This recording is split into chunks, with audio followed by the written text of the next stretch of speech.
Bhagalpur commando अपने गत दिनों अपने निजी कार्यक्रम में घर आया हुआ था। सामान की खरीदारी के लिए अपने निजी वाहन से भागलपुर बाजार आए हुए थे, लेकिन भागलपुर पुलिस जिला के जोगसर थाना के द्वारा उनको बिना किसी कसूर का चौराहे पर जमकर पीटा।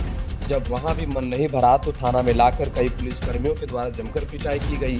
साथ ही साथ बिना प्राथमिकी दर्ज किए 8 घंटे तक हाजत में भी बंद रखा। देर रात्रि जब उनके चाचा और भाई आया तो एहसान दिखाते हुए बोला कि आप एनएसजी जवान हैं, इसलिए पीआर बॉन्ड भरवा कर छोड़ रहे हैं।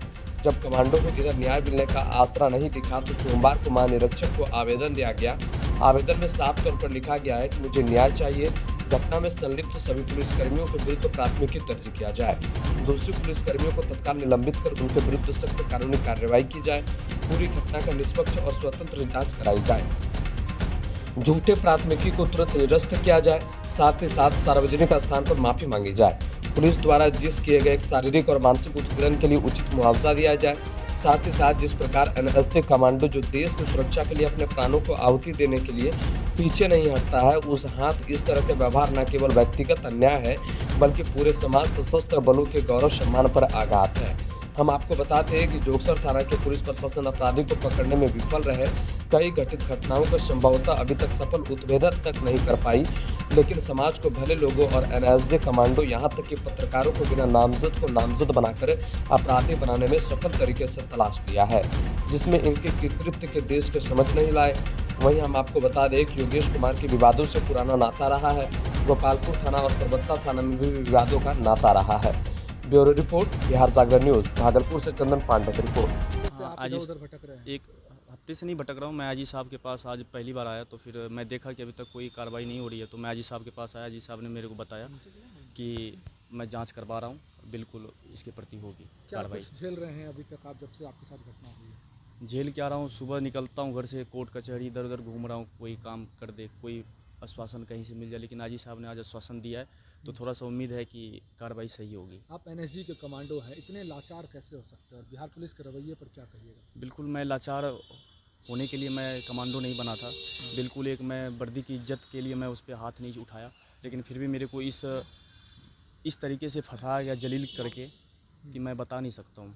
आप पर आरोप लगाए गए कि आपने पिटाई बिल्कुल बिल्कुल सीसीटीवी भी सामने आया। बिल्कुल हर चीज़ अब आया, तभी तो मैं आजी साहब से भी मिलने आया था कि हमारे पास अब उम्मीद आ गई कि नहीं भाई हमारे कोर्ट पास। भी आप पहुंचे हैं, नालसी वाद आप दायर किए हैं? हाँ संबंध में बताएं।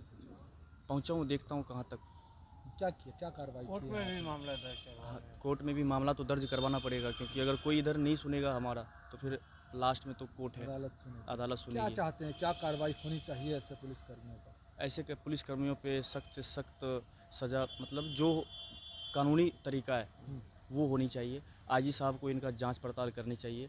सिटी एसपी साहब ने बोला कि हमारे अंदर ये जांच है, तो अभी तक जांच हो नहीं पाई है।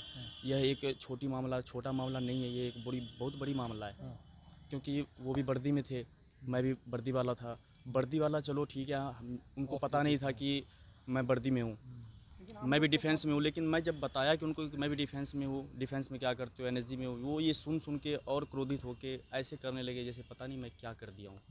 जबकि मैं ना उनसे मुँहमारी किया ना कुछ, मैं बस एक सवाल पूछते रहा, आपने थप्पड़ क्यों छोड़ा। एनएसजी की तरफ से क्या कार्रवाई हो रही है? महसूस मैं अपने आप को बहुत ही शर्मिंदा महसूस कर रहा हूँ, क्योंकि एक होमगार्ड ने जब थप्पड़ छोड़ा और फिर मैं बस वर्दी देख के उसको कुछ नहीं बोला। एनएसजी और आर्मी की ओर से क्या कुछ कार्रवाई अभी तक आपको बताई गई है? कार्रवाई सर हमारे जाने के बाद ही होगी वहाँ पे। आप पहुँचेंगे? बिल्कुल बिल्कुल जी। ठीक, नाम सीनियर बता एसपी के पास गए थे, क्या आश्वासन मिला? सीनियर एसपी सिटी एसपी के पास गए थे। सिटी एसपी साहब को उस टाइम पता नहीं थी जानकारी की, हकीकत में पता नहीं होगी, और फिर सिटी एसपी साहब ने बताया कि शुभम ये आपकी गलती है, अगर मैं चाहूँ तो यहाँ खड़े खड़े जेल भिजवा सकता हूँ। जबकि ऐसा साहब को नहीं बोलना चाहिए, मेरा कुछ सुनना चाहिए था। हमने कुछ बोला नहीं क्योंकि हमारे पास कोई सबूत था नहीं। बाद में सिटी एसपी साहब को पता चला है, तो पता चला है उनसे भी, वो भी जाँच पड़ताल कर रहे हैं।